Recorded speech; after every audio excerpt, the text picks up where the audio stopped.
ప్రభునా స్తోత్రం. మీ అందరికీ వందనాలు. దేవుడు గడిచినటువంటి వారం నుంచి ఈ వారం వరకు ఆయన తన పరిశుద్ధ రెక్కల చాటున మనందరినీ కాచి భద్రపరిచినందుకు ఆయన నామానికి వందనాలు చెల్లించుకుంటూ ఉన్నాము. మరి మత్తయి సువార్త 6వ అధ్యాయము 8వ వచనంలో కొన్ని మాటలు మనం చూసుకుందాము. మీరు మీ తండ్రిని అడగకముందే ఏవైతే కావాలో మీ తండ్రికి తెలుసునని చెప్పి వాక్యంలో చెప్తూ ఉంది. మరి ఇంకోసారి ఏం చెప్తుందంటే, దేవుని ఎరుగని ప్రజలు ఎలాంటివే వెతుకుతారని చెప్పి చెప్తూ ఉంది బైబిల్. ఏంటి అని ఆలోచిస్తే, మీకు ఏది అవసరమో మీ పరలోకపు తండ్రికి సమస్తమును తెలుసునని చెప్పి బైబిల్ చెప్తూ ఉంది. ఇలా దేవుని ప్రార్థించడానికి, మన అవసరతల గురించి ఆయన అడగటానికి, ఆయన మనకిస్తాడు అనే నమ్మకం చేత మనం అడగాలని ఆలోచిస్తాము. కానీ మనం అడగకముందే మనకి ఏవైతే అవసరమో మన తండ్రికి తెలుసు అని చెప్పి బైబిల్ చెప్తూ ఉంది. అంతేకాకుండా 6వ అధ్యాయము 11వ వచనంలో ఏమన్నా ఉందంటే, శిష్యులకు ప్రార్థన నేర్పించినప్పుడు మా అనుదిన ఆహారము మాకు దయచేయము అని చెప్పే మాట మనం చదువుకుంటున్నాము. మరి అక్కడ ఏదైతే మీకు కావాలో మీ తండ్రికి తెలుసు అని దేవుడు చెప్తూ ఉన్నాడు. ఎక్కడైతే ఏమంటున్నాడంటే, అనుదిన ఆహారము మాకు దయచేయమనే మాట మనం వింటూ ఉన్నాము. మరి బైబిల్లో అదే మాట బైబిల్లోనే ఉంది, ఈ మాట కూడా బైబిల్లోనే ఉంది. అయితే మనం అడగవలసిన విషయాలు ఏంటి అంటే, భూ సంబంధమైనవి కాకుండా పరలోక సంబంధమైనటువంటి ప్రార్థన చేయమని చెప్పాడు దేవుడు. ఏది? మానవుడు భుజించడానికి అనేది ఆహారము, పరలోక సంబంధమైనటువంటి ఆలోచనలు ఆయన్ని అడగమని చెప్పి చెప్తూ ఉంది. మరి అలాంటి జీవితంలో ప్రార్థన అనేటువంటిది ఎక్కడి నుంచి వచ్చిందని మనం ఆలోచిస్తే, దేవుడు భూమి మీద అవ్వమ్మని ఆదామును ఉంచారు. మంచి చెడు ఫలాలను చూపించి తినవద్దని చెప్పారు. చెప్పినప్పుడు కూడా వాళ్ళు ఏం చేశారు అంటే, ఆ పండుని అవ్వమ్మ సగం తిని ఆదాముకి ఇచ్చినప్పుడు వారు ఇరువురు భుజించినట్లు దేవుడు చల్లబడ్డ సమయంలో వాళ్ళ దగ్గరికి వచ్చి ఆదాము అవ్వని పిలిచినప్పుడు వాళ్ళు సిగ్గు తెలిసి పోటాకులు చుట్టుకొని దేవునికి దూరంగా నిలబడినట్టుగా బైబిల్ మనం చూస్తూ ఉన్నాము. అయితే దేవుడు వచ్చి ఏం చేశాడంటే, చేయొద్దన్న పని చేశారు కాబట్టి ఇక్కడ నుంచి వెళ్ళిపోండి అని తోట నుంచి పంపించినప్పుడు దేవుడికి మానవుడికి అప్పుడే విడమైందని మనం గుర్తించగలగాలి. అదొకటే కాకుండా వాళ్ళకి కయ్యను యోబేలైనటువంటి సంతానం కూడా కలిగింది. వారు పాపాన్ని తెలుసుకున్నారు, పాపాన్ని చేశారు.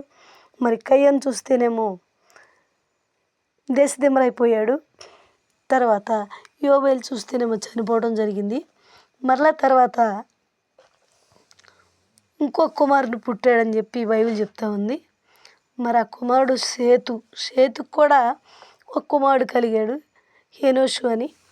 ఆ హెనోషు పుట్టిన దగ్గర నుంచి ప్రార్థన చేయటము మొదలైందని చెప్పి బైబిల్ చెప్తూ ఉంది. మరి బైబిల్ ప్రకారం జీవించేటువంటి మనము బైబిల్ని చదవాలి, బైబిల్ ప్రకారం నడవాలి, ఆయన్ని ఆరాధించాలి. ప్రార్థన చేయటము హెనోషు పుట్టిన దగ్గర నుంచి ప్రారంభమైంది. అదే కాకుండా దేవుడు భూలోకంలో చేసిన ప్రతి పాపానికి అది తుడిచివేయటానికి హానోకు కాలంలో జలప్రళయాన్ని ఏర్పాటు చేశాడు. ఆ జలప్రళయంలో చూస్తే మరి ప్రతి ఒక్క జాతికి రెండేసి ఓడ దేవుడు తయారు చేయమని నోవహుతో చెప్తే తయారు చేసి ఆ ఓడలకు ప్రతి ఒక్క జంతువుని అందులో ఉంచినట్టు, మరి ఓడ సముద్రం మీద నడిచినట్టు చూస్తూ ఉన్నాము. అప్పుడు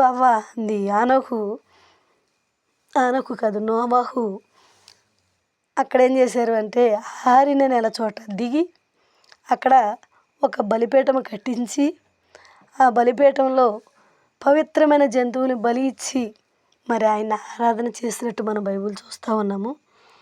అదొకటే కాదు, మరి యాకోబును కూడా చూస్తే యాకోబు ఏశావు ఇద్దరిలో మరి ఏశావు జ్యేష్ఠత్వం తీసుకొని యాకోబు దారి బయలుదేరుతూ మేనమామల ఇంటికి వెళ్ళటానికి దారిలో మోకరించి ప్రార్థన చేసినట్టు మనం చూస్తూ ఉన్నాము.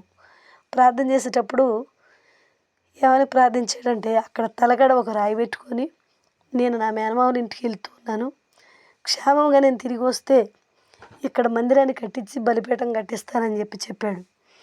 అదొకటే కాదు, మరి అక్కడి నుంచి మళ్ళీ ఇంకొక రకంగా చెప్పాలంటే ఈ బలిపీఠాలని కట్టించుకుంటూ యెహోవాని ప్రార్థన చేయటం స్టార్ట్ చేసి ఆరాధన నడిపిస్తూ ఉన్నారు.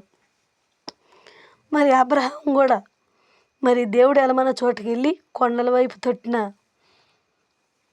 బేతేలుకు తూర్పున కొండల వైపున డేరా వేసుకొని మరి అక్కడ మరి యెహోవాని బలిపీఠం కట్టించి ఆరాధించినట్టు ఆదికాండము 12:8 మనం చూస్తూ ఉన్నాము. అంతేకాకుండా కీర్తన గ్రంథంలో కూడా మరి 17వ వచనంలో మంచి మాట చెప్పాడు. ఏమనంటే, ఆయన బలికి కోరదగిన వాడు కాదు, ఆయనకి విరిగి నలిగిన మనసే కోరదగిన దేవుడు అని చెప్పి కీర్తనకారుడు రాశాడు. అది ఎందుకు రాయాల్సి వచ్చింది అని అంటే, మరి బెత్షెబాతో పాపం చేసి నాతాను ద్వారా హెచ్చరించబడి తను పశ్చాత్తాపం కలిగి మరి విరిగిన మనసు కన్నీటి ప్రార్థన చేసుకుంటూ మరి దేవుణ్ణి ఆరాధించి మరి పవిత్రుడిగా యథార్థవంతుడిగా మరి బైబిల్ చూపిస్తూ ఉంది. ఎటువంటి ఆరాధన కలిగి మనము ఉన్నాము, క్రీస్తులో మనం ఎలా జీవిస్తున్నాము, పశ్చాత్తాపం కలిగి ఉన్నామా, మరి దహన బలులు అర్పించి మరి బలులు కోరి ఆ విషయంలో మనం జీవిస్తూ ఉన్నామా? ఈ లోకంలో జీవించాలి అంటే మరి విరిగి నలిగిన మనసే దేవుడికి ఇష్టమైనదని చెప్పి బైబిల్ చెప్తూ ఉంది. అంతేకాదు, మనం ఆత్మ సంబంధమైన వాటిని వెదకాలి, పరలోక సంబంధమైన వాటిని వెదకాలి. ఇవి బైబిల్లో రాయబడి ఉన్నవి. దాని ప్రకారము ఆత్మ సంబంధముగా జీవించుకుంటూ విరిగి నలిగిన మనసుతో యెహోవాను ఆరాధించుకుంటూ ప్రార్థించుకుంటూ జీవితం కొనసాగించాలని ఇచ్చిన మాటలు దేవుడు దీవించును గాక.